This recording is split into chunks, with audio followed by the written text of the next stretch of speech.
पहले स्टूडेंट्स आप लोगों का सरफेस केमिस्ट्री में एक बार पुनः वेलकम किया जाता है। आज की क्लास में हम लोग सरफेस केमिस्ट्री के लास्ट टॉपिक्स में पहुंच गए हैं, जिसको कहते हैं केमिस्ट्री इन एवरीडे लाइफ, यानी कि use of colloidal solution in everyday life, यानी कि हम लोगों के डेली लाइफ में कोलॉइडल सॉल्यूशन का क्या यूज है, किन किन नेचुरल कंडीशंस में और आर्टिफिशियल कंडीशन में हम लोग कोलॉइडल सॉल्यूशन को देख पाते हैं, समझ पाते हैं, यूज कर पाते हैं। तो चलिए स्टूडेंट हेडिंग देते हैं use of colloidal solution in everyday life. Use of colloidal solution in everyday life. तो हम लोग क्या बात कर रहे हैं, use of colloidal solution in everyday life, दैनिक जीवन में कोलॉइडल सॉल्यूशन का क्या यूज है उसके बारे में बात करनी है हम लोगों को। तो चलिए सबसे पहला हेडिंग हम लोग देते हैं formation of fog and mist. चलिए फॉग और मिस्ट की बात करते हैं। आप देखे होंगे विंटर डेज में, ठंडे के दिनों में हम लोगों का वातावरण चारों तरफ से कुहासे और कोहरे से क्या हो जाता है, पूरी तरह ढक जाता है। तो ये है क्या, फॉग और मिस्ट है क्या? तो देखिए एक्चुअली आपको ये पता होना चाहिए कि हमारा जो एनवायरनमेंट है उसमें ह्यूमिडिटी का लेवल 60% से ऊपर होता है, और खास करके विंटर डेज की अगर बात करें तो 80% के आसपास क्या होता है, ह्यूमिडिटी का लेवल होता है। ह्यूमिडिटी के लेवल का मतलब क्या, वाटर वेपर जो है वो उसका प्रेजेंस इन द एयर, हमारे एयर में वाटर वेपर कितने अमाउंट में प्रेजेंट है उसी को हम लोग ह्यूमिडिटी लेवल कहते हैं। तो ध्यान दीजिएगा, अगर विंटर डेज में होता क्या है कि ह्यूमिडिटी का लेवल एबव 80% हो जाता है, जिसकी वजह से होता क्या है कि वाटर ड्रॉपलेट्स जो है, मतलब वाटर वेपर्स जो है वो हमारे एयर में प्रेजेंट जो डस्ट पार्टिकल्स हैं उन डस्ट पार्टिकल्स के चारों तरफ क्या हो जाते हैं, सस्पेंडेड हो जाते हैं। कैसे, ध्यान दीजिए, मान लिया जाए ये हमारा डस्ट पार्टिकल्स है, तो डस्ट पार्टिकल्स के चारों तरफ क्या होते हैं, ये वाटर ड्रॉपलेट सस्पेंडेड होते चले जाते हैं, और जिसकी वजह से किसका फॉर्मेशन हो जाता है, मिस्ट एंड फॉग। और ये मिस्ट एंड फॉग होते क्या हैं, colloidal solution of water in air. आपने पढ़ा ही था colloidal solution of water in air, यानी कि गैस में द्रव का घुलना, यानी लिक्विड इन गैस। तो चलिए यहाँ पे बात करते हैं, यहाँ पे हम लोग क्या लिख सकते हैं, इन द फॉर्मेशन ऑफ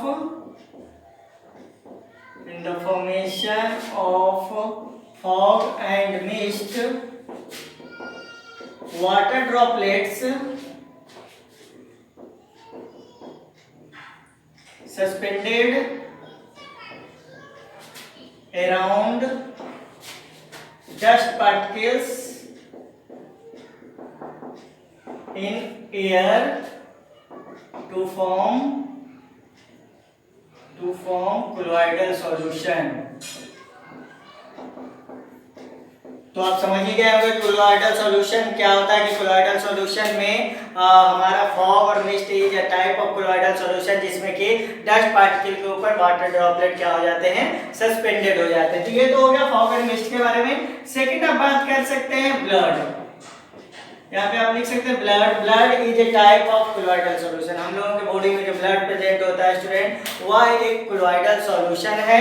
तो इसमें ब्लड लिखेंगे कैसे कोलॉइडल सॉल्यूशन है, जो पहले समझिए। तो होता क्या है कि हमारे ब्लड में प्लाज्मा जो होता है, प्लाज्मा में बहुत सारे मटेरियल सस्पेंडेड होते हैं, जैसे कि आरबीसी, डब्ल्यूबीसी। जैसे मान लीजिए कि ये आपका ब्लड वेसल है, इस ब्लड वेसल में प्लाज्मा है, उस प्लाज्मा में क्या होते हैं कि आरबीसी, डब्ल्यूबीसी आप लिख सकते हैं, आरबीसी, यहाँ पे क्या लिख दीजिए, डब्ल्यूबीसी। उसके अलावा क्या आप लिख सकते हैं, ब्लड प्लेटलेट्स हो गया। इसके अलावा फिर सम इलेक्ट्रोलाइट्स, ये सारे सस्पेंडेड होते हैं, और जिसकी वजह से ब्लड क्या होता है, एक कोलॉइडल सॉल्यूशन होता है। यहाँ पे हम लिख सकते हैं blood is a colloidal solution in in which RBC, WBC, platelets, electrolytes, gases, waste materials are mixed together.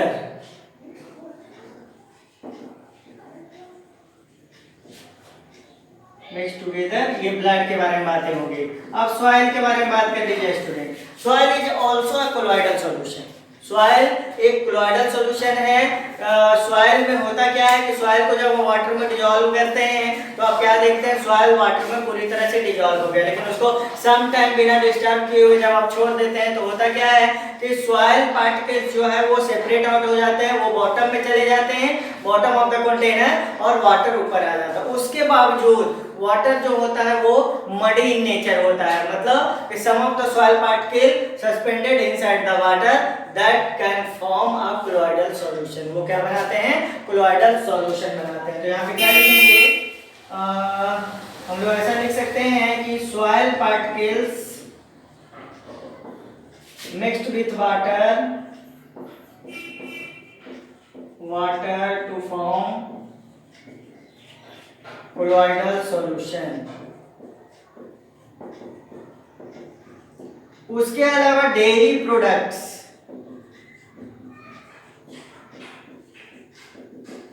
आप जो डेयरी प्रोडक्ट्स यूज करते हैं student, most of the dairy product जो होता है वो क्या होता है, कोलॉइडल सॉल्यूशन ही होते हैं। जैसे मिल्क की बात कर लीजिए, मिल्क के अलावा कर्ड की बात कर लीजिए, कर्ड के अलावा आप दूध दही के अलावा आप बटर की बात कर सकते हैं, मक्खन की बात कर सकते हैं, घी की बात कर सकते हैं। ये सारे क्या है, कोलॉइडल सॉल्यूशन ही है। जैसे लस्सी का यूज आप लोग करते हैं, ये सारे क्या है, कोलॉइडल सॉल्यूशन ही है। तो हम यहाँ पे लिखेंगे डेयरी प्रोडक्ट्स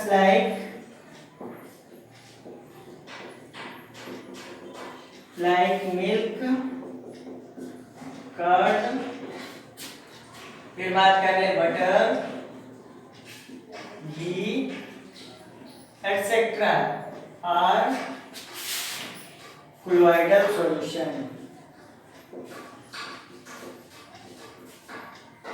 क्या हो गया, आर कोलॉइडल सॉल्यूशन। तो ये सारे क्या होते हैं स्टूडेंट, कोलॉइडल सॉल्यूशंस ही होते हैं। इसका मतलब क्या हो गया कि एवरीडे लाइफ में बहुत सारे ऐसे मटेरियल्स हैं जो कोलॉइडल सॉल्यूशंस के रूप में रहते हैं, जिनको हम लोग क्या करते हैं कि कोलॉइडल सॉल्यूशन के रूप में यूज करते हैं। तो चलिए यहाँ तक नोट डाउन कीजिए, अब इसके बारे में आगे बात करते हैं।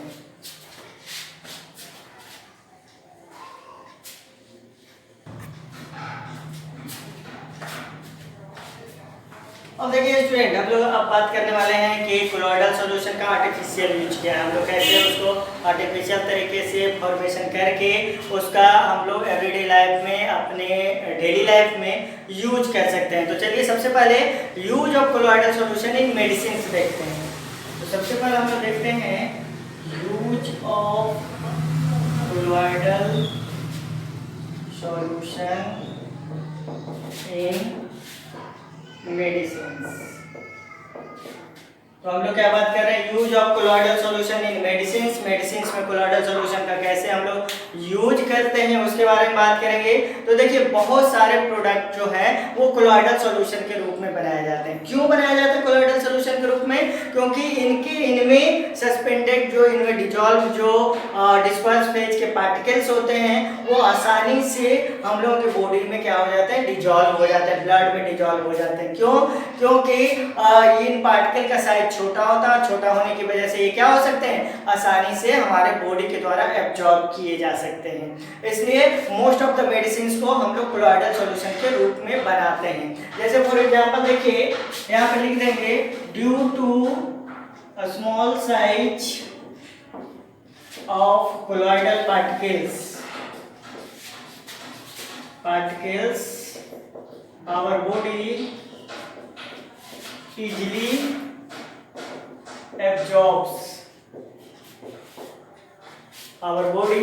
absorbs the colloidal solution। और यहाँ पे पहला लिख दीजिए कि use in the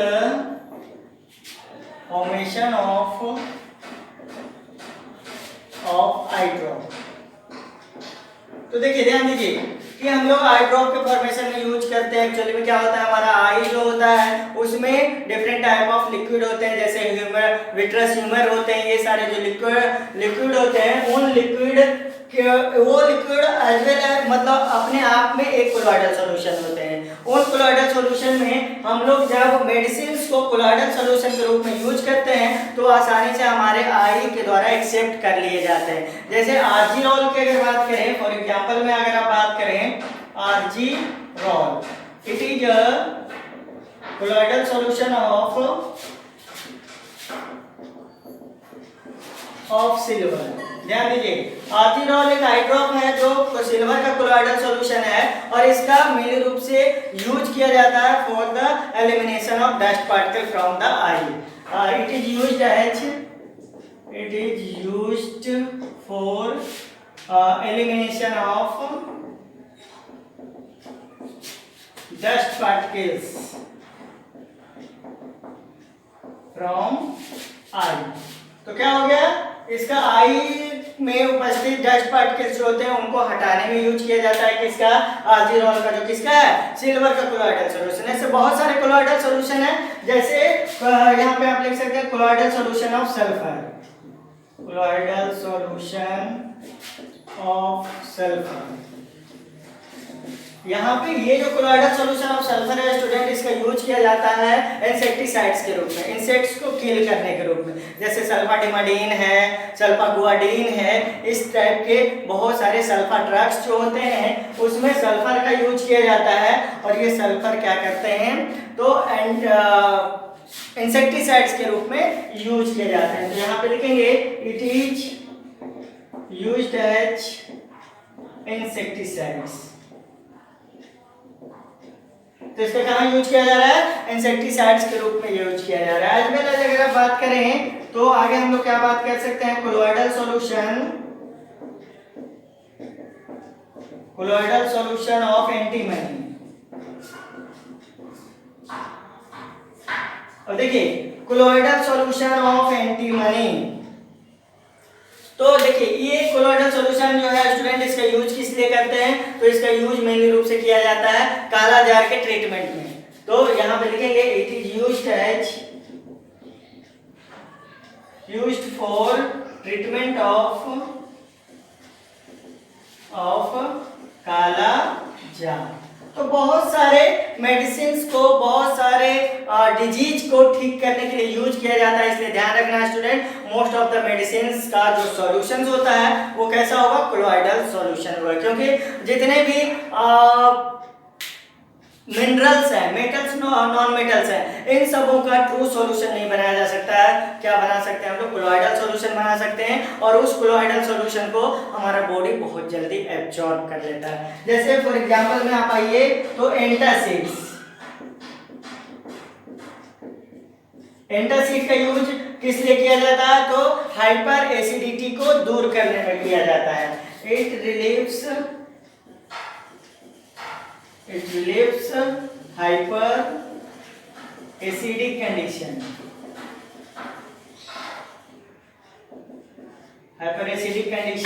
in our stomach। तो हमारे स्टोमक में हाइपर एसिडिक कंडीशन को दूर करने में इसका एंटासिड का यूज किया जाता है। फिर यहाँ पे आप क्या लिख सकते हैं, कफ सिरप, फिर क्या लिख सकते हैं, कफ सिरप के बाद टॉनिक्स एटसेट्रा। ये सारे मेडिसिन हैं जो कोलॉइडल सॉल्यूशन होते हैं, और ये कोलॉइडल सॉल्यूशन हमारे बॉडी के द्वारा इजीली एब्जॉर्ब कर लिए जाते हैं। इसलिए मेडिसिन को किस फॉर्म में बनाया जाता है, कोलॉइडल सॉल्यूशन के फॉर्म में बनाया जाता है। चलिए इसको नोट कीजिए, इसके बाद नेक्स्ट यूज के बारे में बात करते हैं।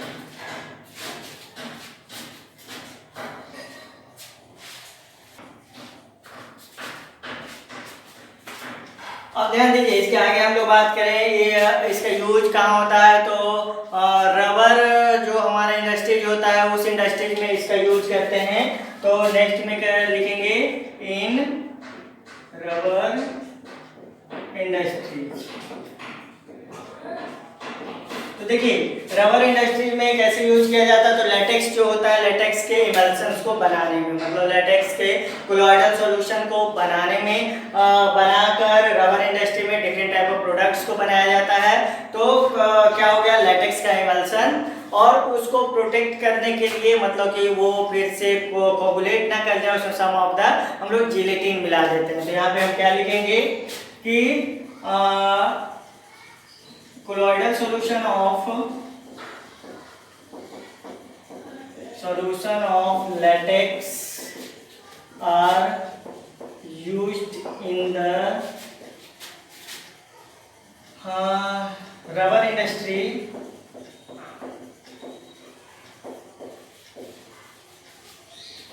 where gelatin are used as protector. तो क्या हो गया, लेटेक्स का हम लोग कोलॉइडल सॉल्यूशन यूज करते हैं रबर इंडस्ट्री में, जिसमें कि जिलेटिन को, स्मॉल अमाउंट ऑफ जिलेटिन को मिलाते हैं, जो किस तरह वर्क करता है, प्रोटेक्टर की तरह वर्क करता है। तो ये हो गया रबर इंडस्ट्रीज के बारे में। अब हम बात करेंगे लेदर इंडस्ट्री में।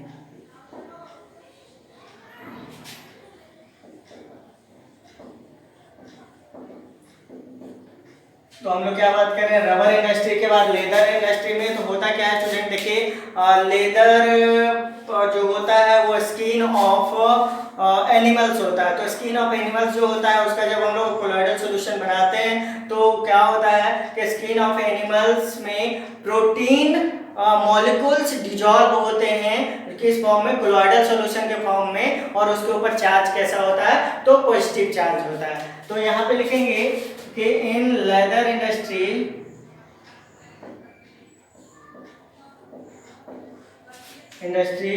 Skin of animals are used where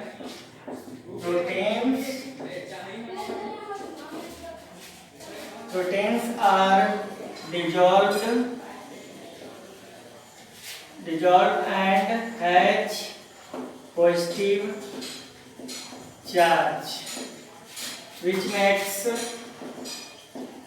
makes colloidal solution।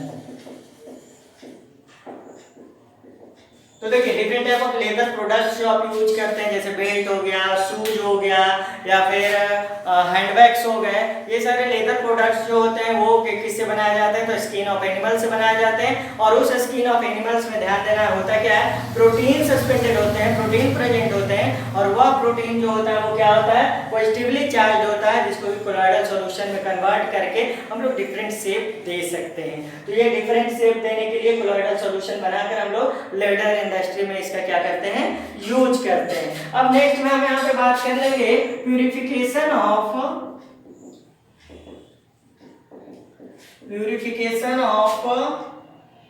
River water. तो देखिए स्टूडेंट, रिवर वाटर में जो सस्पेंडेड इम्प्यूरिटीज होते हैं वो किस फॉर्म में होते हैं, कोलॉइडल फॉर्म में होते हैं। उनको आपको पता है कि सॉइल और डस्ट पार्टिकल्स और सैंड पार्टिकल्स जो होते हैं वो कोलॉइडल फॉर्म में क्या होते हैं, वाटर में सस्पेंडेड होते हैं और वाटर में डिजॉल्व होते हैं, वो कोलॉइडल सॉल्यूशन बनाते हैं और उनके ऊपर चार्ज प्रेजेंट होता है। कैसा, निगेटिव चार्ज प्रेजेंट होता है। तो ध्यान दीजिए, मान लीजिए ये रिवर है आपका और इसमें ये वाटर है। ये जो वाटर है इसमें सम ऑफ द पार्टिकल्स हैं, इसके ऊपर कैसा चार्ज प्रेजेंट है, निगेटिव चार्ज प्रेजेंट है। किसके ऊपर, यहाँ पे हम लिख देंगे sand and soil particles contains negative charge. तो सैंड एंड सॉइल पार्टिकल्स के पास क्या होता है, नेगेटिव चार्ज होता है, और नेगेटिव चार्ज होने की वजह से एक दूसरे से ये दूर भागते हैं और ये क्या बना लेते हैं, कोलॉइडल सॉल्यूशन बना लेते हैं। जब आप इसमें ऐड करते हैं क्या, पोटाश एलम, इसको कहते हैं पोटेशियम एल्यूमिनियम सल्फेट। तो क्या ऐड कर दिया, पोटेशियम एल्युमिनियम सल्फेट, जिसको हम लोग कहते हैं पोटेश एलएम, और इस पोटास एलम को जब हम लोग रिवर में ऐड कर मतलब रिवर वाटर में जब ऐड करते हैं तो ये क्या देता है, Al3+ देता है। ध्यान दीजिए, पॉजिटिव चार्ज आयन देगा और ये पॉजिटिव चार्ज आयन क्या कर देगा, इस निगेटिव चार्ज को यहाँ से न्यूट्रलाइज कर देगा। और जब न्यूट्रलाइज हो जाएगा तो ये ऐसे करके नीचे इस पेंदी में इस तरह से बैठते चले जाएंगे, मतलब बॉटम ऑफ द कंटेनर में, और आपका क्या हो जाएगा, मतलब कि डस्ट फ्री, इम्प्यूरिटीज फ्री आपका वाटर यानी प्योर वाटर बन जाएगा, जिसको कि हम लोग पोटेशियम एलम के द्वारा क्या करते हैं, सस्पेंशन करते हैं। तो ये एक प्रोसेस है जिसमें कि कोलॉइडल सॉल्यूशन से हम लोग क्या करते हैं, प्योर वाटर का फॉर्मेशन करते हैं। तो यहाँ पे लिखेंगे इन river water impurities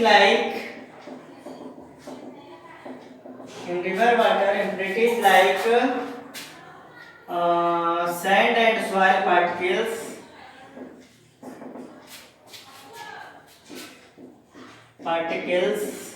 has negative charge। तो हम क्या लिख रहे हैं यहाँ पे स्टूडेंट कि रिवर में प्रेजेंट जो सैंड एंड सॉइल पार्टिकल्स होते हैं उसके ऊपर किस तरह का चार्ज होता है, नेगेटिव चार्ज होता है। when we add potassium then it gives Al3+ charge which neutralize the impurity particles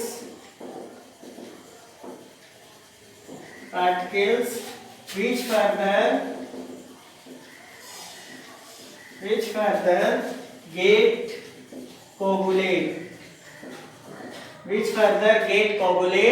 and deposit at the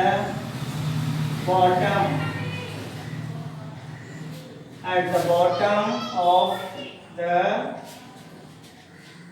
container and water gets pure. तो वाटर क्या हो जाएगा, प्योर हो जाएगा। तो ये प्यूरिफिकेशन ऑफ वाटर में हम लोग यूज करते हैं पोटास एलम का। तो ये तो हो गया प्यूरिफिकेशन में। अब कुछ बातें हम लोग करेंगे स्मोक प्रेसिपिटेटर के बारे में, डेल्टा के बारे में, और बात करनी है हम लोगों को आर्टिफिशियल रेनिंग के बारे में। तो इसको नोट करना।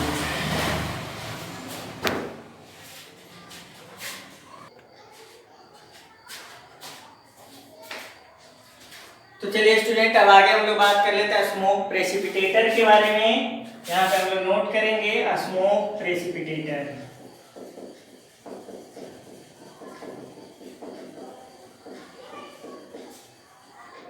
ध्यान दीजिए, होता क्या है स्टूडेंट, इंडस्ट्रीज में यूज आने वाले जो चिमनीज हैं, उन चिमनीज से different type of gas release किया जाता है एयर में, और वो स्मोक रिलीज किया जाता है। और उस स्मोक में बहुत सारे वाटर पॉल्यूटेंट्स पार्टिकल्स होते हैं, जैसे कि ध्यान दीजिए कि मान लीजिए कार्बन पार्टिकल्स हैं, उसके अलावा सल्फर डाइऑक्साइड्स हैं, नाइट्रोजन डाइऑक्साइड्स हैं, ये सारे बहुत सारे सस्पेंडेड पार्टिकल्स होते हैं जो हमारे एनवायरनमेंट को पॉल्यूट करते हैं। तो गवर्नमेंट का एक रूल है, उनका कहना है कि आप वो अपने चिमनीज में क्या करें, एक स्मोक प्रेसिपिटेटर लगाएं। जो स्मोक प्रेसिपिटेटर क्या करेगा कि स्मोक में प्रेजेंट जो डिफरेंट टाइप ऑफ इम्प्यूरिटीज हैं, different type of suspended particles हैं, उन सबों को कोगुलेट करके उससे अलग करेगा, और आप मतलब इम्प्यूरिटीज फ्री एयर को स्मोक को एयर में रिलीज कीजिए, और उससे क्या होगा कि हमारा एयर पॉल्यूट होने से बच जाएगा। परंतु दुर्भाग्य की बात यह है कि बहुत सारे इंडस्ट्रीज इस रूल्स को फॉलो नहीं करते हैं, जबकि इसे फॉलो करना चाहिए, जिससे कि क्या होगा, हमारा एयर पूरी तरह से बहुत हद तक मतलब पॉल्यूट होने से बच सकता है। जैसे ध्यान दीजिए, हम आपको बताते हैं कि मान लिया जाए एक प्रेसिपिटेटर के बारे में हम समझाते हैं आपको। देखिए, ये चिमनीज है और ये इंडस्ट्रीज है, ठीक है। और इस चिमनीज में ये हो गया चिमनी,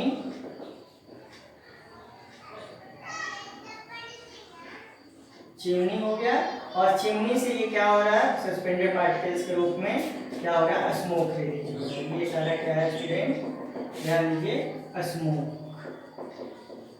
ये सारा क्या है, स्मोक है। और स्मोक में क्या हो जाएगा, कार्बन हो जाएगा, डस्ट हो जाएगा, और आप क्या कर सकते हैं कि पॉइजनस गैसेज हो जाएंगे। ठीक है, ये किस में प्रेजेंट है, स्मोक में प्रेजेंट है। करना क्या होता है स्मोक प्रेसिपिटेटर के रूप में, कि इसमें एक हम क्या करते हैं, इलेक्ट्रोड सस्पेंड करते हैं। ये है हमारा हाई पोटेंशियल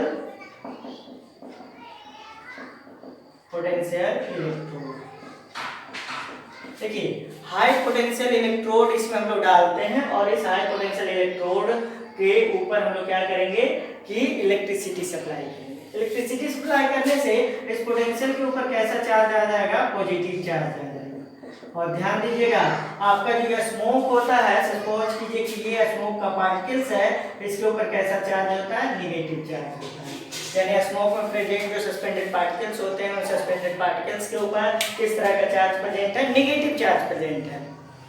अब ये नेगेटिव चार्ज प्रेजेंट है, जब ये इस हाई पोटेंशियल इलेक्ट्रोड के पास से गुजरेगा तो क्या हो जाएगा कि ये चार्जलेस हो जाएगा। जैसे ही ये यहाँ पे आएगा तो क्या हो जाएगा, यहाँ पे ये जो चार्ज था वो चार्जलेस हो जाएगा।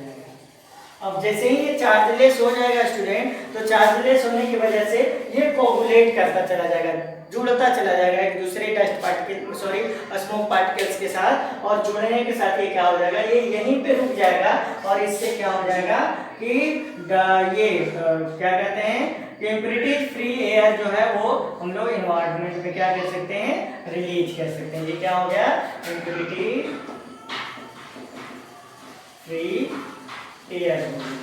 तो अब जो ये डस्ट पार्टिकल, मतलब ये जो स्मोक के डिफरेंट इम्प्योरिटीज थे, वो पार्टिकल जैसे कार्बन के, डस्ट के, पॉइजनस गैस के, ये पार्टिकल यहीं पे रुक गए, सस्पेंड हो गए चार्जलेस होकर, और जो फ्रेश एयर जो है वो बाहर हम लोग रिलीज कर सकते हैं। इसी को हम लोग क्या कहते हैं, स्मोक प्रेसिपिटेटर कहते हैं। और इसी का यूज गवर्नमेंट गाइडलाइंस के अनुसार से सारे इंडस्ट्रीज को अपने चिमनीज में करना होता है। तो यहाँ पे हम लिखेंगे कि the smoke of industries contains negatively charged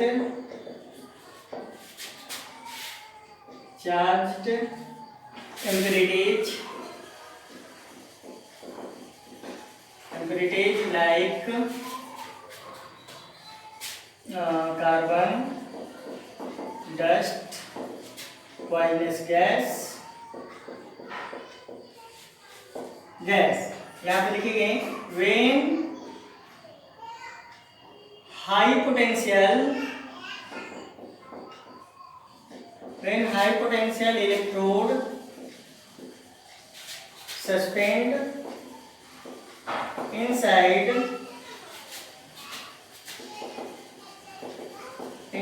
the क्या लिख सकते हैं, suspend inside the chimney, they suspend inside the chimney, they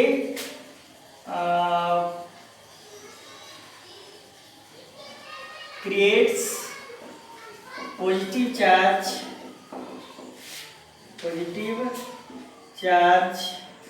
which neutralize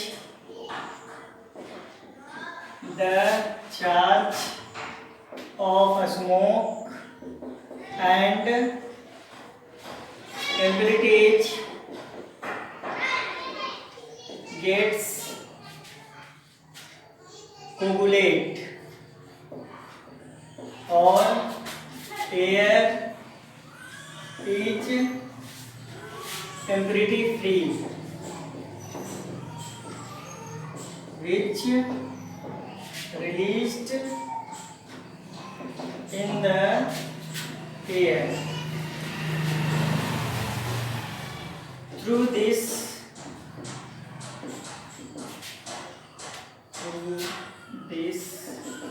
air will not get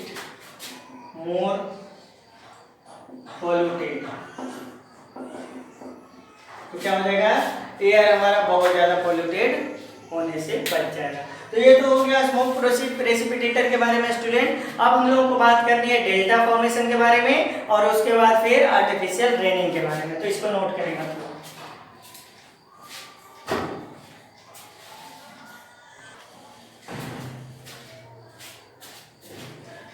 तो चलिए स्टूडेंट, अब हम लोग बात कर लेते हैं डेल्टा फॉर्मेशन के बारे में। डेल्टा का फॉर्मेशन कैसे होता है, तो ध्यान दीजिए। हम लोग क्या है यहाँ पे समझते हैं कि जैसे मान लिया जाए कि ये क्या है हमारा ओशन है, ठीक, ओशन में वाटर है, ये हमारा ओशन वाटर है, ये है ओशन वाटर। और आपको पता है ओशन वाटर के बारे में सबसे पहले कि इसमें क्या होता है, सॉल्ट लाइक क्या होता है, NaCl MgCl2, ये सारे सॉल्ट प्रेजेंट होते हैं, तभी तो ओशन वाटर मेराइन वाटर कहलाता है, सॉल्टी वाटर कहलाता है। अब यहाँ पर देखिए कि रिवर आकर इससे मिलेगा, ध्यान दीजिए क्या मिलेगा, रिवर, ये देखिए रिवर वाटर, रिवर वाटर बना लेते हैं।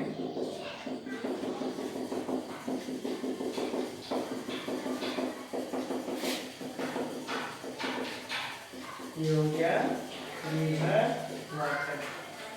अब रिवर वाटर में आपको पता है कि रिवर वाटर में सैंड पार्टिकल्स, सॉइल पार्टिकल्स, ये सारे डिजॉल्व रहते हैं। तो हम कुछ बना लेते हैं, ये सॉइल पार्टिकल्स और ये सैंड पार्टिकल्स, इसको हम लिख देते हैं सॉइल पार्टिकल्स और ये हो गया क्या हमारा सैंड पार्टिकल्स।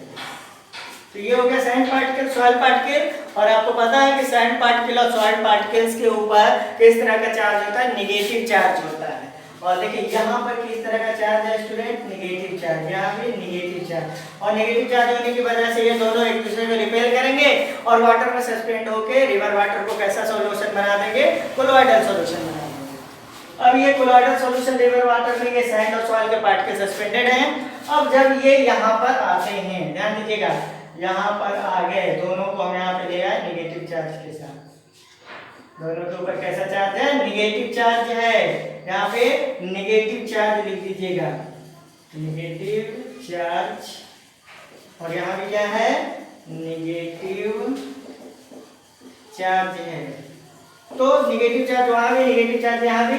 अब देखिए यहाँ पर जो NaCl MgCl है उस पे डिसोसिएशन हुआ, Na+Cl- में Mg+2 Cl- में। तो निगेटिव चार्ज तो इससे रिपेल नहीं होगा, कोई मतलब ही नहीं है उससे। लेकिन पॉजिटिव चार्ज जब यहाँ पर आएगा तो इसको क्या बना देगा, चार्जलेस, न्यूट्रलाइज करेगा और न्यूट्रलाइज करके इसको चार्जलेस बना देगा। और चार्जलेस बनने के साथ ये बहुत सारे पार्टिकल्स यहाँ पे क्या हो जाएंगे, यहाँ पे कोगुलेट होकर जमा होते जाएंगे और इस प्रकार से किसका फॉर्मेशन हो जाएगा, डेल्टा का। यानी कि सॉइल पार्टिकल्स और सैंड पार्टिकल्स कोगुलेट हो गए चार्जलेस होने की वजह से, और at the mouth of the river क्या बन गया, डेल्टा बन गया। इसलिए कहा जाता है कि जब रिवर्स फॉल डाउन होता है ओशंस में तो उस जगह पे क्या होता है कि माउथ ऑफ द रिवर पे एक बड़ा सा डेजर्ट टाइप का, मतलब कि बैरन लैंड क्रिएट हो जाता है और उस बैरन लैंड को क्या कहते हैं, डेल्टा कहते हैं। तो डेल्टा का फॉर्मेशन कैसे हुआ, due to neutralization of charged particle of sand and soil present in the water of river by the positive charge ion present in the water of ocean। ठीक है, तो यहाँ पे हम लिख सकते हैं in river soil and sand particles has negative charge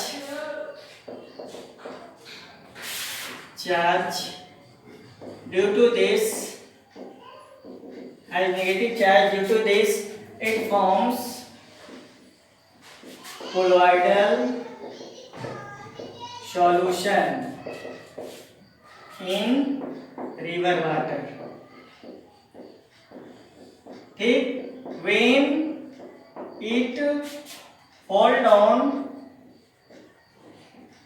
into the ocean,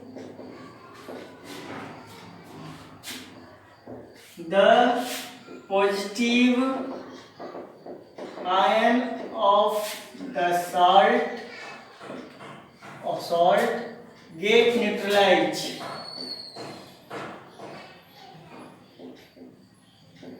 Neutralize the negative charged soil and sand particles, which get chargeless and coagulate to form delta at the mouth of river. तो ये हो गया student delta formation के बारे में कि delta किस तरह से माउथ ऑफ द रिवर में डेल्टा फॉर्मेशन होता है। अब एक टॉपिक से पढ़ा गया है हमारा क्या, आर्टिफिशियल रेनिंग। तो इसको नोट डाउन कीजिए, इसके बाद हम लोग बात करते हैं आर्टिफिशियल रेनिंग के बारे में।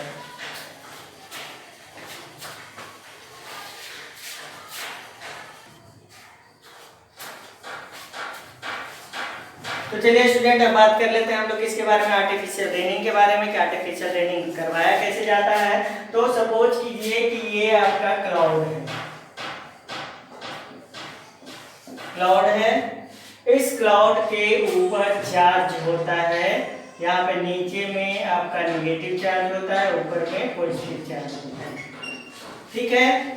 अब क्लाउड के ऊपर चार्ज है, अब क्या करेंगे हम लोग यहाँ पे कि विद द हेल्प ऑफ, क्या बात कर लेंगे, विद द हेल्प ऑफ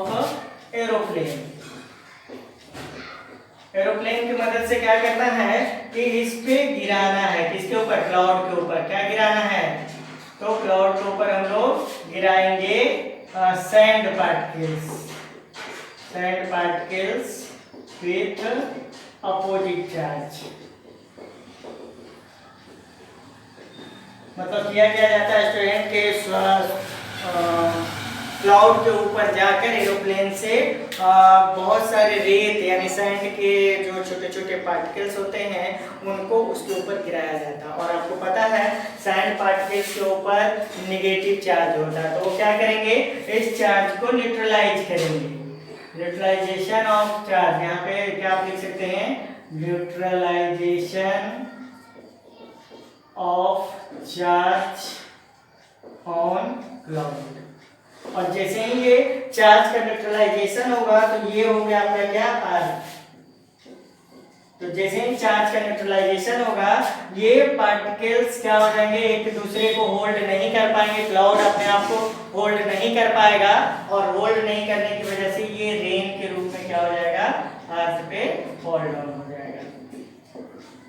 ये हो गया आपका क्या, raining.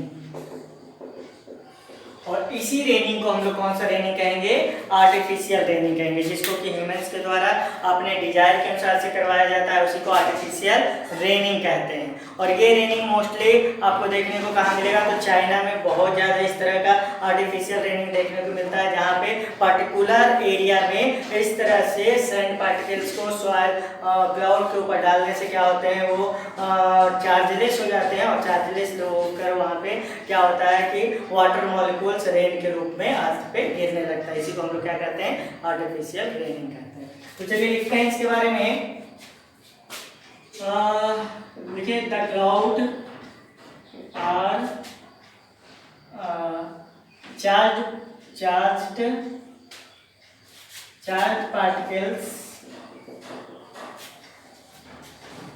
particles when oppositely charged sand particles fall over cloud by aeroplane, then cloud will get chargeless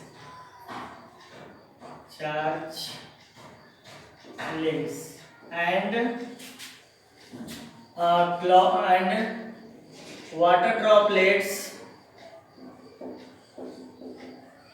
and water droplets hold on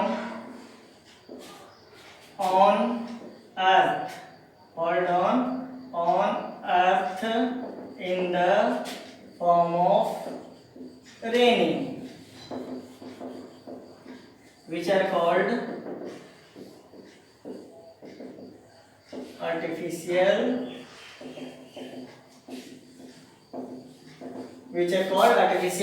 raining. तो ये क्या हो गया, आर्टिफिशियल रेनिंग हो गया। तो कहने का मतलब ये हुआ स्टूडेंट कि इस तरह से हम लोग अपोजिट चार्ज सैंड पार्टिकल्स को जब क्लाउड के ऊपर डालते हैं तो क्लाउड चार्जलेस हो जाता है, और चार्जलेस होने पे उसके जो वाटर ड्रॉपलेट्स हैं वो सस्पेंडेड होके कोगुलेट होके क्या होंगे, बड़े साइज में होते चले जाएंगे, जिसे एयर होल्ड नहीं कर पाएगा और वो रेन के रूप में हमारे अर्थ पे चले आएंगे। तो ये क्या हो गया, हमारा आर्टिफिशियल रेनिंग हो गया। तो चलिए स्टूडेंट आप इसको नोट डाउन करें। और इस टॉपिक के साथ स्टूडेंट हमारा सरफेस केमिस्ट्री यहाँ खत्म होता है।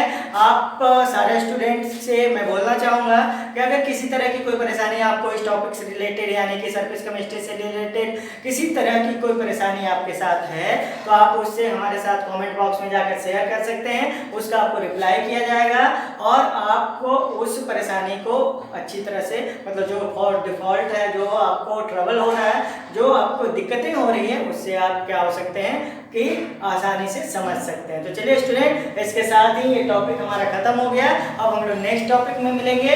Okay, thanks for watching this video. Okay student.